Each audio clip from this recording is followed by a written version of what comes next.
The Richard Roeper Show is brought to you by AmericanEagle.com Studios. The digital landscape is changing rapidly, and to compete in today's online business environment, you need an experienced partner. Since 1995, AmericanEagle.com has partnered with companies of all sizes, offering web design, web development, e-commerce, mobile apps, and digital marketing to drive your overall business's success, because they believe that today's online world is your online opportunity. Visit AmericanEagle.com to get started today. AmericanEagle.com. All right, let's start your engines. What do you got in there, kid? More than you can handle.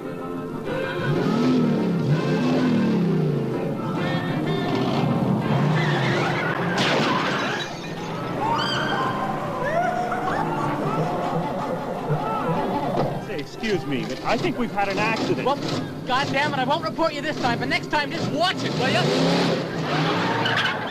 That is a clip from American Graffiti, released in August of 1973, and we're right around the anniversary of the time where it was going wide. It played in a few theaters, as was often the case with films back in the 70s, and then went wide. And I thought we would celebrate all things American Graffiti. It's a movie I love so much. Every time I rewatch it, there's so much going on there, and it either launched the careers or furthered the careers of tons of stars, including Harrison Ford and Ron Howard, who already was very well known from the Andy Griffith Show, but then quickly segued into a career as a director. Richard Dreyfuss, on and on. Suzanne Summers has a key cameo. So we're going to talk a little bit about the history and the influence of American Graffiti, which was released, as I mentioned, in August of 1973 with the famous tagline, "Where were you in 62?" People think of American Graffiti as a 50s movie because so much of the soundtrack was songs from the 50s, but it was actually set in 1962. I actually love when movies set in a particular period don't just have songs from that year. You should have songs from 4 or 5 years earlier, because that's what people would be listening to. So if you have a movie set in present day, it shouldn't all be songs just from last year. You know, you want to have a nice blending. And the double soundtrack from American Graffiti was one of the many things that the American Graffiti was really influential in, was the original soundtrack. And I don't mean that their original songs, because they were all these classic oldies, but up until then, there had been certainly had been, like, you know, Woodstock and some other films and Easy Rider that used current pop or rock songs that became famous. But the tradition in movies, unless it was a Broadway adaptation or something like that, was to have scores, and you'd have maybe a song or two. And then you had, like, in the 60s, you had movies like, for example, The Graduate, where you had Simon and Garfunkel songs, you know, Mrs. Robinson, Sounds of Silence, that became forever associated with the film. And with American Graffiti, the soundtrack was wall-to-wall tunes. And they'd be playing on car radios, they'd be playing at the drive-in, they'd be playing at the school dance, whatever the case may be. And it really kicked off this huge nostalgia phase for these songs that were anywhere from 11 to 18 years old, that, you know, from the 50s. So American Graffiti, it had a budget of like less than $1 million. The domestic gross was $115 million. It made tens of millions worldwide. Adjusted for inflation, it's still one of the most profitable movies ever released because of that small budget, and was critically acclaimed. My old friend and the late, great Roger Ebert gave it 4 stars, and he called it a brilliant work of historical fiction. And it captured actually the time when Roger was basically in high school in the early 60s. So almost universal praise. But it really took the movie world by storm. George Lucas, of course, it wasn't his first film, but it catapulted him to the next level. If you watch the film, it's just such a great coming of age film, such a, you know, last day of innocence before somebody's going to go off and take a job and somebody else, might join the army. And is this romance that we had from high school going to stick together? How are we all going to do this? And I see my fantasy girl at the end of the summer. Why didn't I see her earlier? And all of it propelled by the great cars, the great soundtrack. Few things if you've maybe seen the film before. If you haven't, check it out and then come back to the podcast, because a lot of this will resonate more. So Harrison Ford had just started his career. He famously, as you know, probably, he was working as a Hollywood carpenter for years, as he was, a skilled carpenter, and was often making more as a carpenter when he was auditioning stuff for stuff. And he plays the street racer, Bob Felfa. Hey, man, I'm sorry if I scared you. You're gonna have to do one hell of a lot more than that to scare me. Yeah, but looking all over for you, man. Didn't nobody tell you I was looking for you? Hey, I can't keep track of all you punks running around here backwards. And he originally turned down the role. It was only about, I think, a 4 or 5 day shoot, and it was like $400 and some bucks. And he said, I could make more as a carpenter. And they said, we'll make it $500, okay? And he decided to do it. And the reason he's wearing a cowboy hat, Harrison Ford, he had very 70s hair, as you'll see a few years later when he was in Star Wars, so directed by Mr. Lucas. But he didn't want to do the flat top crew cut of the early 60s, not out of vanity, but because he was afraid he was only going to do a few days on American Graffiti. And he goes, if I get offered another role that's set in present day, in other words, in the early 70s, unless it's a Marine, I wouldn't have this flat top haircut. So they came up with the idea of the cowboy hat, the white Stetson for him to wear, which made it more memorable. I love this bit of trivia, and it almost sounds like, one of those stories that, like, is this really true? Is this more folklore? But George Lucas has confirmed this. So he was editing and matching up film to dialogue, post-production, and somebody said, we need reel 2 dialogue 2. Reel 2 dialogue 2 was the way it was described. So that would be R2D2. R2D2, reel 2, dialogue 2, R2D2.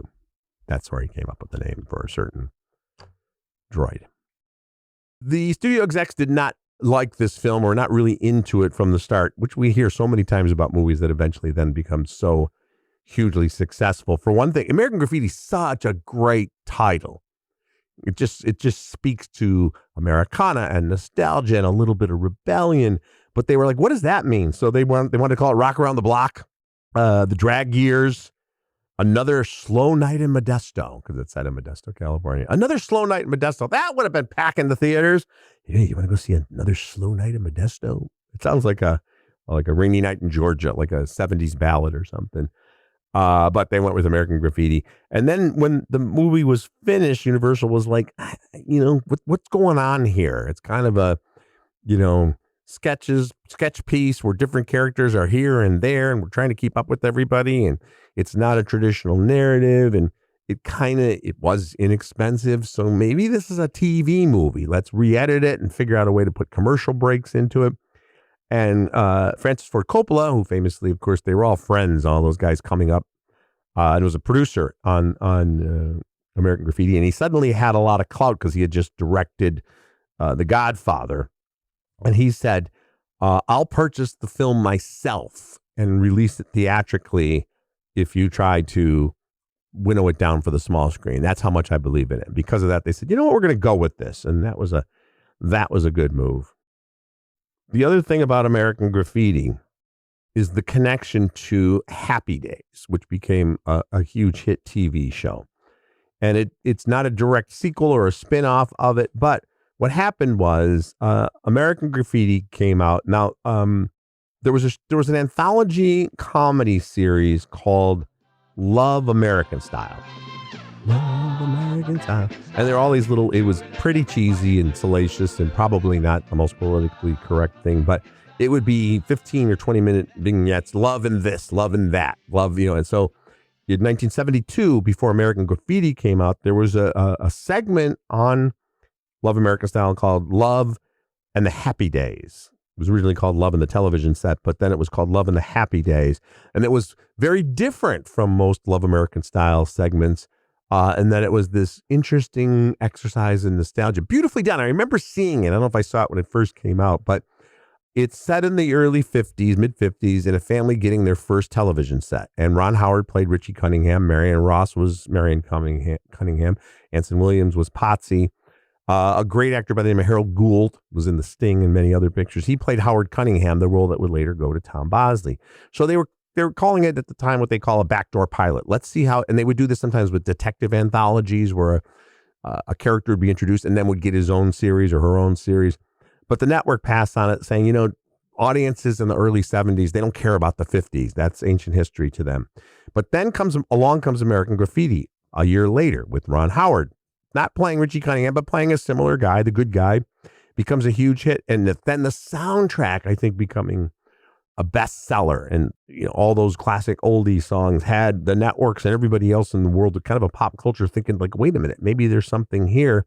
So they revisited the idea of a Love American Style spinoff, and that's when Tom Bosley replaced Harold Gould, and then Henry Winkler was brought in to play Fonzie. Paul Amat played kind of a similar character in American Graffiti. So even though Happy Days wasn't a spinoff of American Graffiti, it might not have made the air and become a hit without the success of American Graffiti. And this was all part of this really interesting to me pop culture phenomenon that happened in the early to mid 70s, where all of a sudden the 50s became a big deal with Happy Days, with the success of American Graffiti, Happy Days eventually spinning off into Laverne and Shirley, Mork and Mindy, even Joni Loved Shotzi. By that time, we're not really in the 50s phase of it, but we certainly were for Happy Days and Laverne and Shirley.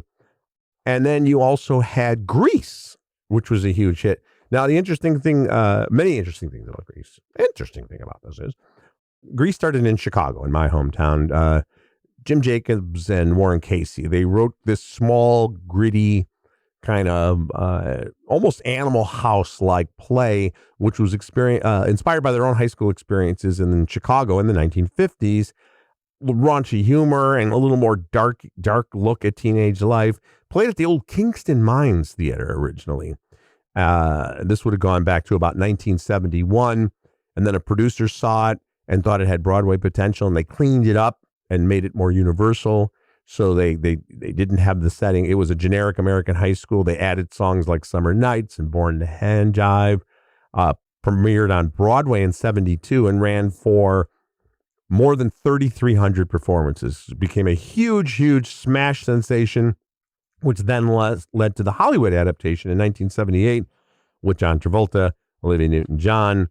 It was a huge hit, and they also had that title song, Grease, sung by Frankie Valli. At the time, became the highest-grossing movie musical of all time. I loved the film, even though all the students look like they're 45 and all the teachers look like they're 80. And, all of this stuff, Sha Na Na became a big, the oldies cover act. They actually got their own TV show. Henry Winkler as the Fonz became such a huge national icon. Even in, and I remember this, I was more in grammar school at the time, but I remember like my older sister, my older brother, like at high school, there would be sock hops all of a sudden. They were doing the sock hops from the 50s that you see like in movies like Back to the Future when they went back to the past. And the cuff jeans and the leather jackets. All of a sudden it became really cool. We got diners and ice cream parlors that leaned into the 50s decor, record players and jukeboxes. All of this that happened in the 70s in the culture, movies, TV, music, fashion, I think was a direct response really to the 60s and the real life 60s.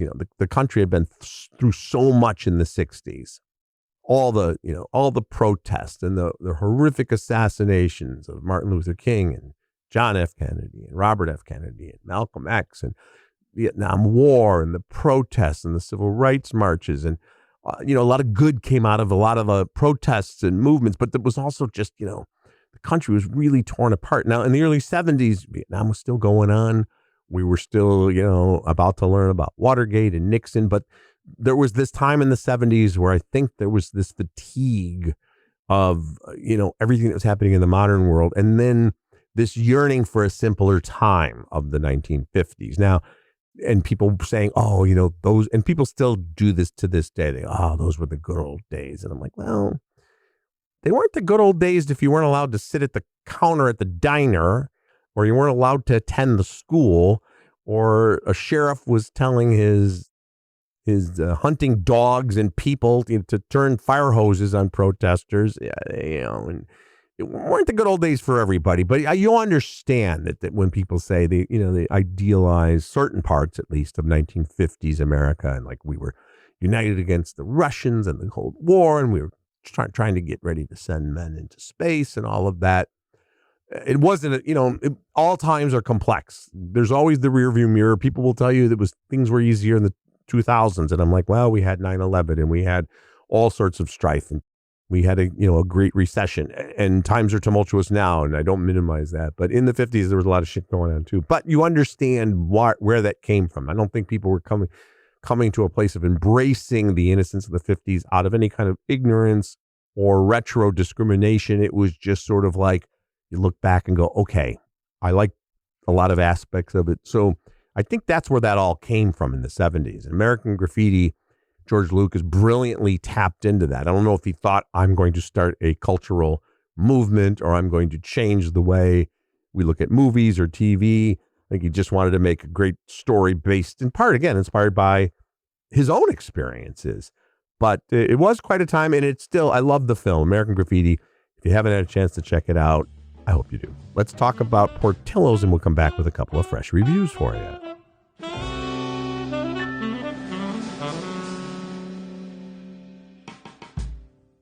All right, let's talk about Portillo's. Now, they, of course, are known for their famous Chicago hot dogs with all the freshest and tastiest ingredients, right down to that poppy seed bun. And then, of course, there's the legendary chocolate cake. If you're hearing this right now, that means you are alive and near a computer. That's all you got to be. That's all you need to go to Portillos.com and check out their entire selection of stuff you can get anywhere in these United States of America. Now, if you're blessed enough to live near a Portillo's, then you don't have to worry about getting online. Just go to the store, get the hot dogs, get the Italian beef, the salads, the chicken. They got it great. And then, of course, the chocolate cake, the single greatest item of all chocolate cake items in the history of humanity. You think I'm overstating that? I am not. Go and find out yourself. Go to the store, order online. Unbelievable, the chocolate cake. And they even have a cake shake. They take the cake, they smoosh it into a can with some super cool ingredients. I don't know. They do a bunch of stuff. There's ice cream, and all of a sudden you got a chocolate cake shake. When it comes out of the blender, it's the best. It is a unique dining experience every time. Go to Portillos.com. Find a location near you. You can order online. Portillos. Portillos.com.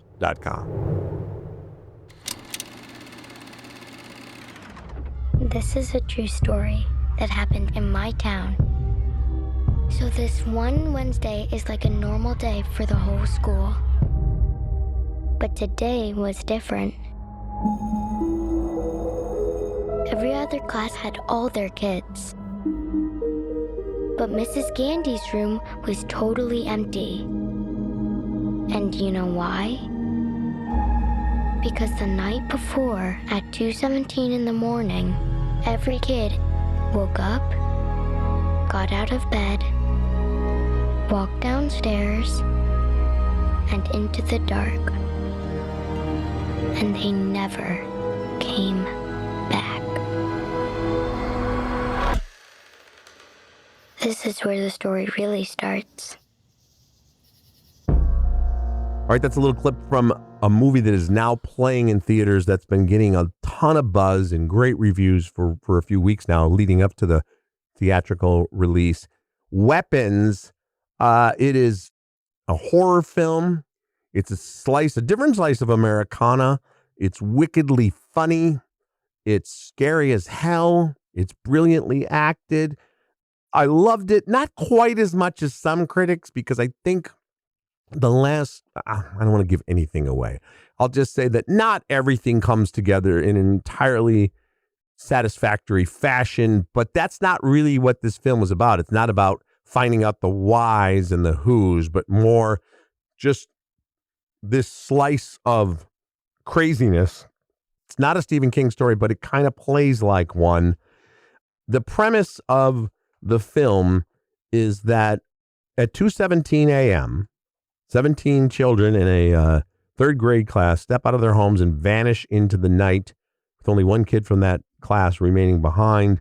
And now people are trying to figure out what happened. And what they do here is we get the story told from the point of view of several characters. Julia Garner plays Justine Gandy. She's the elementary school teacher whose entire class, except that one child, vanished overnight. So a lot of people are saying, what did she somehow have a hand in this? Did she influence these children? And what I liked about this portrayal is you think, oh, she's the elementary school teacher. Is she the villain? Is she actually completely innocent? And let's just say there are more layers to it. Josh Brolin plays one of the fathers of one of the missing children who takes it upon himself to investigate the case. Alden Ehrenreich plays Paul Morgan. He's a police officer caught in it. Benedict Wong is the school principal.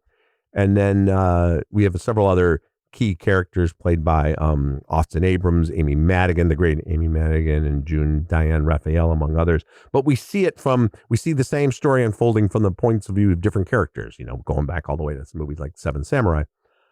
And it's shocking at sometimes, anytime there's something about missing children or kids in danger. I know some people, it's just not something they want to see. And I understand that because you kind of want to look away sometimes. But it's brilliantly done. There are some great shock moments. This is a great period of time for horror movies. We've seen so many good ones. We just had Together with Alison Brie and Dave Franco. We've got Black Phone 2 coming out soon. And at least once or twice a month, it seems like we're getting a horror movie that they're really done. Like, they're not done on the B level type of movie. They're done taken very seriously. They just happen to be horror films, just a part of a different genre. It is brilliantly done. As I mentioned, I'm not quite there as some people are, saying it's one of the best movies of the year, period. It's not, in my opinion, but it's a solid 3-star film. I also wanted to mention a series that's currently playing on Apple TV Plus is season 2 of Platonic. If you're looking for something completely different. I think I feel intimidated by your friendship with Sylvia. How are you gonna move this bad boy? You get the front, I'll get the back. That's what she said. Booyah. You should have seen how far you flew. It was incredible. If you have a Ring camera or something, you could go viral, like be famous. I'm trying to get my life back together. What should I do? Well, we'll say the wrong thing and mess up your life again. You don't mess up my life, okay? You help make my life better. I hear you're turning Will into a golfer. Yes, yeah, he's taking lessons from my dad. You got this, son. I know you do. Look out.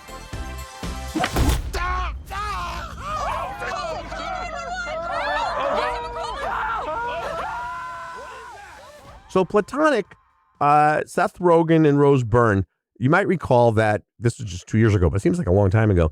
So first season of Platonic had Rose Byrne playing the character Sylvia, and Rogen is Will. And they're best friends. They were best friends in college. Then they sort of parted ways because Sylvia didn't like Will's wife, but now he's getting divorced. So they reunite as friends, as platonic friends. And the first season was warm and funny and smart. And one of the things I loved about it was there was no When Harry Met Sally element to this. These are platonic friends who, and Sylvia's happily married and Will's looking for love in other places. And they would recoil at there's never even a moment. And we've had enough of that will they or won't they, and tons of, going back to When Harry Met Sally and before that, and tons of TV series where they usually will and do. But what I liked about this is that now that doesn't mean there isn't some jealousy from the romantic interest, because it's like you spend more time with your best friend. But I like the fact that it's just about two friends who happen to be, one's a man, one's a woman, but are not in the least bit attracted to one another. And it had the first season, I should say, I thought ended on the perfect note for both of their careers, both of their personal lives, and where they were with each other. But it did so well, they decided to have a second season 2 now, the second season. So it's like one of those things, I didn't know I needed this or wanted this, but I'm glad we got it, because it's, I think, maybe even better because we're getting to know the characters better.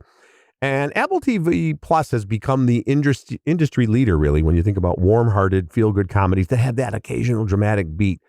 I mean, they've given us, of course, Ted Lasso, which is coming back for a season 4. Shrinking, Loot, Palm Royale, Acapulco. We talked about Stick with Owen Wilson a few months ago. They're all in that same vein where you have these wonderful performers and terrific writing, and it's mostly comedy, but then, they hit you right in the heart. So season 2 of Platonic, and the episodes go from like 24 minutes to about 40 minutes. They average right around 30 minutes. Like a single camera comedy, nice rhythm. And it's more episodic now. There's still some big story arcs, but it's more in place now as something that could just run for multiple years, because we love the two lead characters. It's a wonderful supporting cast. And, Seth Rogen, he's got that persona, I think he sells bongs and ashtrays and stuff. And he's always talking about, getting high and all that stuff. And I know some people are like, got to talk about, we talked in podcast last week about, people who just play versions of themselves. And he certainly has done that in many roles. But Seth Rogen works really hard, man. He always has since he was, he came up very young as a stand-up and a writer. but he's been writing and producing and churning out stuff for a long, long time. And right now, he's got Platonic, but then also he's basically the main force behind The Studio on Apple TV Plus, which just got 23 Emmy nominations in its first year. So it's a great time. It's a great time to be Seth Rogen, quite frankly. But I love Platonic. If you're not into the heaviness and the horror and the bloodshed and the gruesomeness of films like Together and Weapons, and you just want to stay home and kind of curl up for a little late summer comfort viewing, Platonic is the ticket. All right, that's going to do it for the podcast. Thanks so much for listening, and we'll talk again soon.